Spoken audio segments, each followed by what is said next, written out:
Isang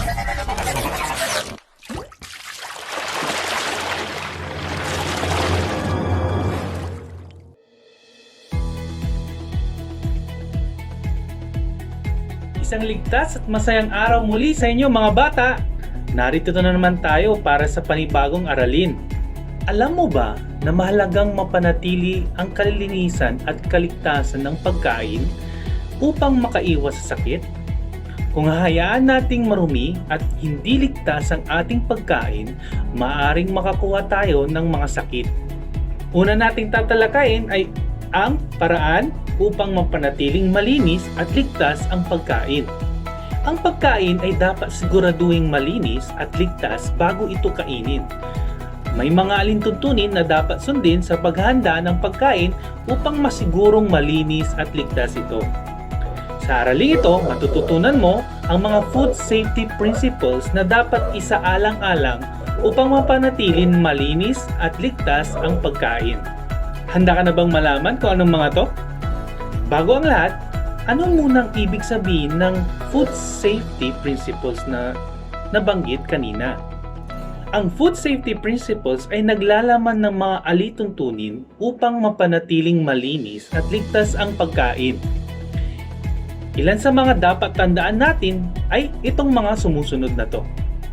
Una, hugasan ng kamay ng 20 segundo gamit ang sabon. Dapat malinis ang ating kamay kung maghahanda ng pagkain.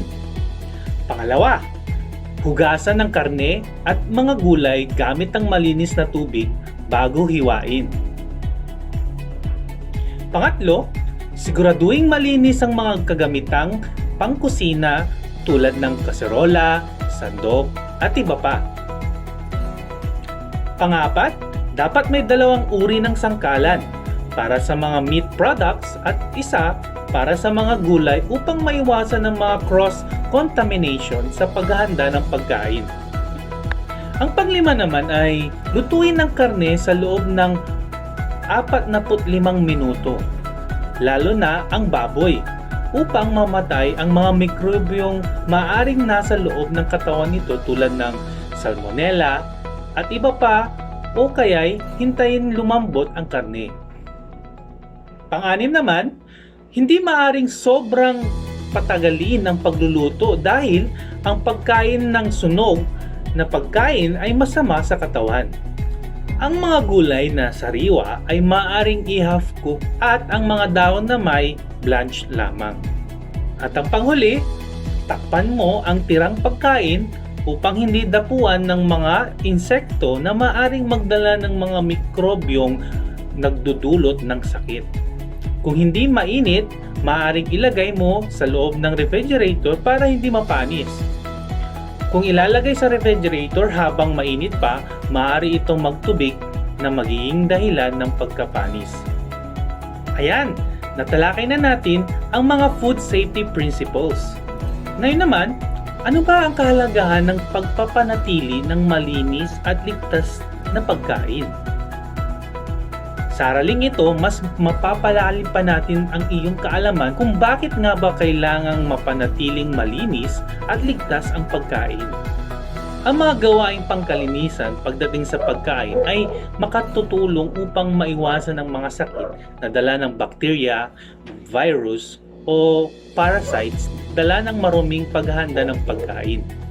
Nararapat lamang na sundin ng mga food safety principles na ito upang masigurong malinis at ligtas ang mga pagkain at maiwasan ang mga sakit.